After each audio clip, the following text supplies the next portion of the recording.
Hi friends, welcome to biology for DSC. వృక్ష శరీర ధర్మశాస్త్రం మొక్కలలో రవాణా పార్ట్ 15 వీడియో. ఈ వీడియోలో మనం బాష్పోత్సేకాన్ని గురించి డిస్కస్ చేద్దాం. ప్రీవియస్ క్లాస్లో అంటే ప్రీవియస్ తరగతుల్లో అంటే ఇంటర్మీడియట్ కంటే చిన్న క్లాసుల్లో ఒక ఆరోగ్యవంతమైన మొక్కని పాలిథిన్ సంచిలో చుట్టి నీటి బిందువులు సంచి లోపల ఏర్పడే చర్యను గురించి చదువుతారు పిల్లలు. అదేవిధంగా కోబాల్ట్ క్లోరైడ్ కాగితాన్ని ఉపయోగించి నీటిని పీల్చిన వెంటనే ఆ కాగితం రంగు మారటాన్ని గమనించవచ్చు. వీటి ద్వారా మొక్కలు బాష్పోత్సేకం జరుపుతాయని తెలుసుకున్నారు.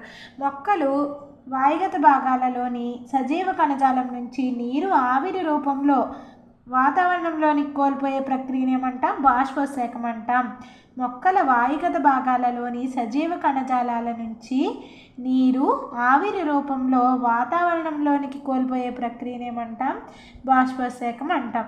వాయుగత భాగాలలోని సజీవ కణజాలాల నుంచి నీరు ఆవిరి రూపంలో వాతావరణంలోనికి కోల్పోయే ప్రక్రియనే బాష్పోత్సేకం అంటాం. ఇది స్పాక్ మృత్తిక మొక్క వాతావరణం సాంతత్యకం సిద్ధాంతానికి ముఖ్యం. ఈ బాష్పోత్సేకం అనేది స్పాక్ సిద్ధాంతానికి ముఖ్యం. మృత్తిక నుంచి నీరు వేర్ల ద్వారా మొక్క దేహంలోనికి ప్రవేశించి ప్రకాండ వ్యవస్థ నుంచి వాతావరణంలోనికి ప్రయాణించి చివరికి వర్షం రూపంలో తిరిగి మృత్తికను చేరుతుంది. మృత్తిక నుంచి అంటే ఫస్ట్ మట్టిలో నుంచి నీరు వేర్ల ద్వారా మొక్క దేహంలోనికి ప్రవేశించి అక్కడి నుంచి మళ్ళీ ప్రకాండ వ్యవస్థ నుంచి మళ్ళీ ఎక్కడికి వెళ్తుంది? వాతావరణంలోనికి వెళ్తుంది. వాతావరణంలోకి వెళ్ళిన తర్వాత చివరికి వర్షం రూపంలో తిరిగి మృత్తికని మళ్ళీ చేరుతుందనమాట. బాష్పోత్సేకం అధికంగా ఉన్న పత్రాలలో ఉన్న పత్ర రంధ్రాల నుంచి జరుగుతుంది. బాష్పోత్సేకం అధికంగా ఎక్కడ జరుగుతుంది? పత్రాలలోనున్న పత్ర రంధ్రాల నుంచి జరుగుతుంది. బాష్పోత్సేకం అధికంగా పత్రాలలో ఉన్న పత్ర రంధ్రాల నుంచి జరుగుతుంది. అట్లే అవభాసిని వాయు రంధ్రాల ద్వారా అతి స్వల్పంగా జరుగుతుంది. బాష్పోత్సేకం ఎక్కువ మెయిన్గా ఎక్కడ జరుగుతుంది?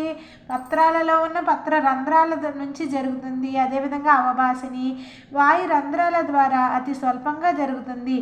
పత్ర రంధ్ర పరికరం ప్రామాణిక వివరాలను మీరు చదివారు. చాలా మొక్కలలో పత్ర రంధ్రాలు ఫోటో యాక్టివ్ రకం. చాలా మొక్కలలో ఈ పత్ర రంధ్రాలు అనేవి ఫోటో యాక్టివ్ రకంగా ఉంటాయి.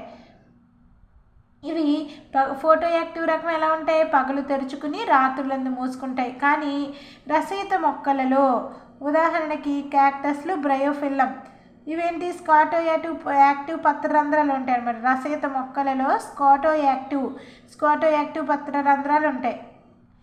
క్యాక్టస్లు, బ్రయోఫిల్లం వంటి స్కాటో యాక్టివ్ పత్రరంధ్రాలు ఇవి పగలు మూసుకుని రాత్రులందు తెరుచుకుంటాయి. ఈ మొక్కలలో బాష్పోత్సేకం అనేది రాత్రిపూట జరుగుతుంది.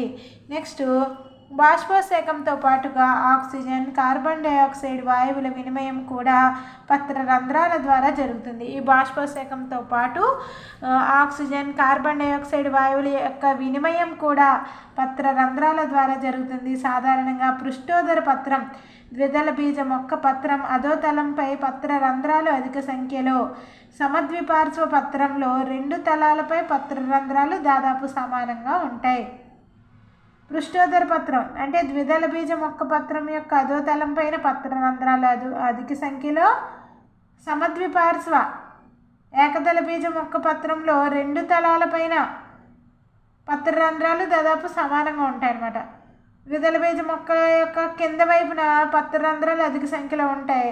సమద్విపార్శ్వ పత్రం ఏకదళ బీజ మొక్క పత్రం యొక్క 2 తలాలపై అంటే పై వైపున క్రింద వైపున కూడా పత్ర రంధ్రాలు దాదాపు సమానంగా ఉంటాయి. బాష్పోత్సేకం అనేక బాహ్య కారకాల చేత ప్రభావితమై ఉంటుంది. వీటిలో ఉష్ణోగ్రత, సూర్యకాంతి, గాలిలో తేమ, గాలి వేగం ముఖ్యమైనవి. అట్లే పత్ర రంధ్రాల సంఖ్య, వితరణ, తెరుచుకున్న పత్ర రంధ్రాల సంఖ్య, మొక్కలో నీటి స్థాయి, లభ్యంగా ఉన్న మృత్తికా జలము, వేరు లేదా కాండం నిష్పత్తి వంటి మొక్క కారకాలు కూడా బాష్పోత్సేకాన్ని ప్రభావితం చేస్తాయి. పత్ర రంధ్రాల సంఖ్య, అదేవిధంగా పత్ర రంధ్రాల యొక్క వితరణ, తెరుచుకున్న పత్ర రంధ్రాల సంఖ్య, మొక్కలోని నీటి స్థాయి, లభ్యంగా ఉన్న మృత్తికా జలము, వేరు లేదా కాండం నిష్పత్తి వంటి మొక్క కారకాలు కూడా ఈ బాష్పోత్సేకాన్ని ప్రభావితం చేస్తాయి. నెక్స్ట్ వీడియోలో మనం పత్ర రంధ్రాలు తెరుచుకోవడం, మూసుకోవడం గురించి డిస్కస్ చేద్దాం. ఇక్కడ మనం ఈ పత్రరంధ్రం చుట్టూ 2 రక్షక కణాలు ఉండడాన్ని గమనించవచ్చు అన్నమాట పటంలో.